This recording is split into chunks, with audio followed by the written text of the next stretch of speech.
Muito bem.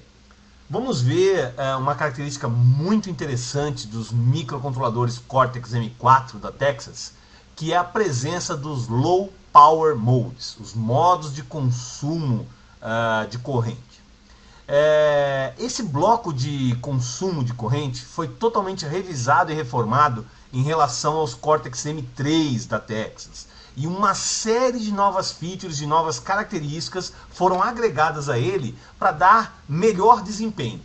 Então, com isso, a gente consegue, com certeza, utilizando esses blocos, diminuir ao máximo o consumo de corrente e ter uma excelente performance de processamento, né? Isso é possível através do chaveamento do processador entre 4 estados de low power: Room Mode, Sleep Mode, Deep Sleep e Hibernation. Nós vamos falar um pouquinho de cada um deles agora. Bom, Room Mode. A CPU está processando tudo que entra nela em tempo real, com o máximo consumo, com máxima performance. O PLL está ativado, todos os periféricos estão ativados, está tudo rodando. Para colocar o processador neste modo, nós vamos manipular alguns registradores chamados de RCGC, né? Nesses registradores é que a gente coloca o processador para funcionar em Room Mode. Consumo máximo do processador a 80 MHz, processando tudo, 32 mA. É o maior consumo que um Cortex M4 da Texas vai ter atualmente. Bom, resumo, Room Mode. O processador está funcionando e está recebendo sinal de clock. Toda a parte de memória está funcionando e recebendo sinal de clock. Todos os periféricos estão funcionando, habilitados e recebendo um sinal de clock. Se eu levar o meu microcontrolador para o chamado Sleep Mode, eu desço o consumo de corrente dos 32 mA para 10 mA. Levar o processador para o que é chamado de Sleep Mode significa manipular alguns registradores de controle, o SCGC e o RCGC. Né? Uma informação importante é que enquanto o meu microcontrolador está em Sleep Mode e eu quero retornar ele para o Room Mode para processar algum dado que chegou na CPU, eu vou ter que esperar 2 clocks de máquina para conseguir executar uma instrução. Por quê? Se você der uma olhada, enquanto eu estou no Sleep Mode, o processador está ligado, mas não recebe clock. O clock está travado. Eu coloquei lá uma porta E, por exemplo, e barrei a entrada de clock no processador. Então eu não consigo executar nenhuma instrução, ok?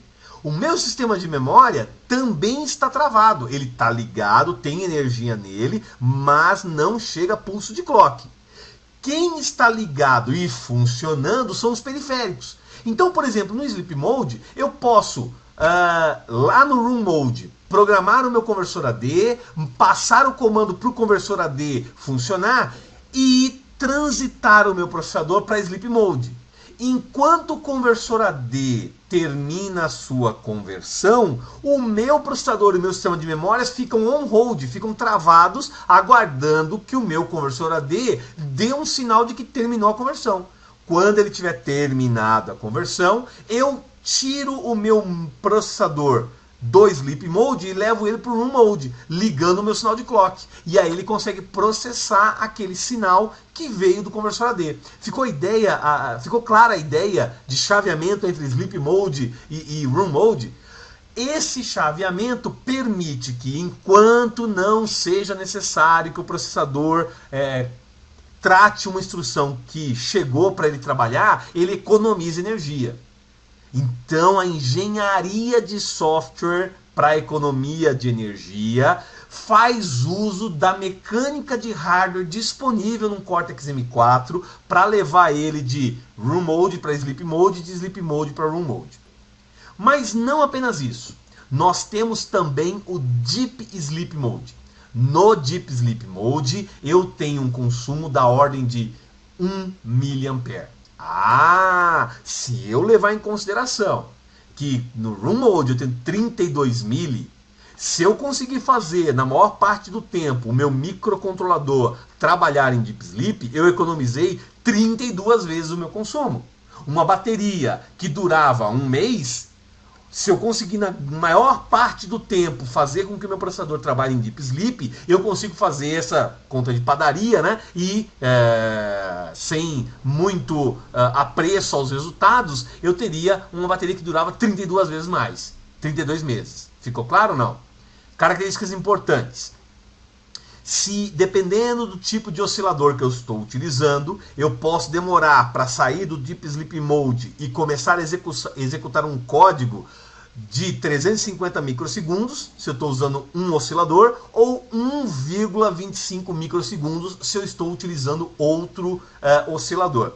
Para eu colocar e retirar o meu processador do estado Deep Sleep, eu manipulo os registradores DCGC.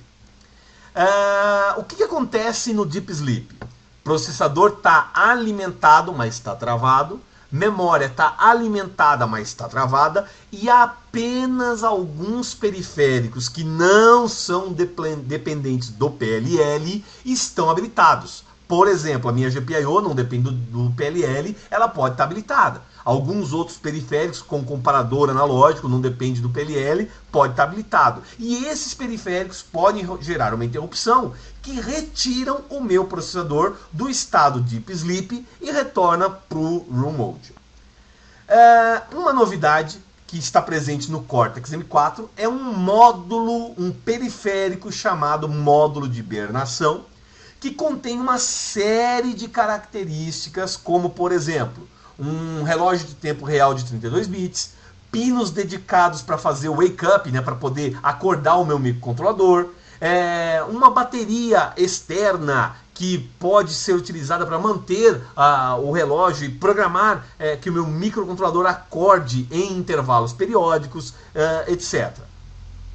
No Hibernation Module, se eu ligar o módulo de hibernação e colocar o meu processador para o modo de hibernação, o consumo cai para absurdos 1,6 microampere.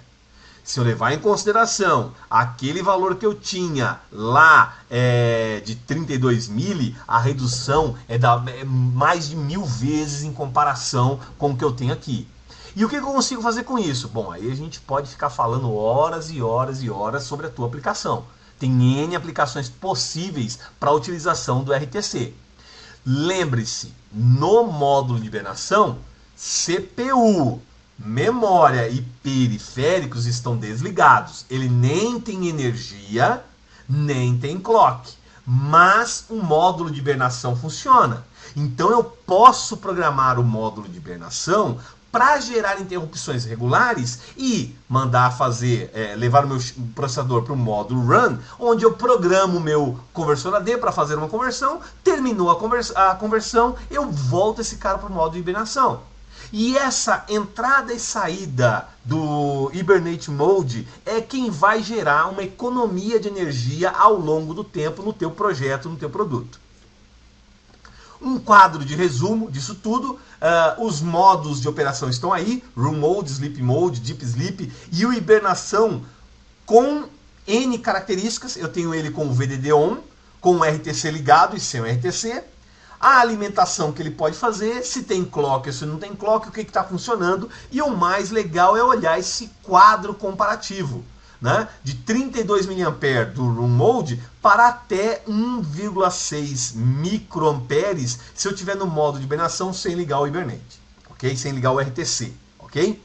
Bom, no próximo vídeo a gente vai entrar a fundo no módulo de Hibernate para entender como é que ele funciona, as suas características e que proveito que a gente pode tirar desse módulo. Vamos lá!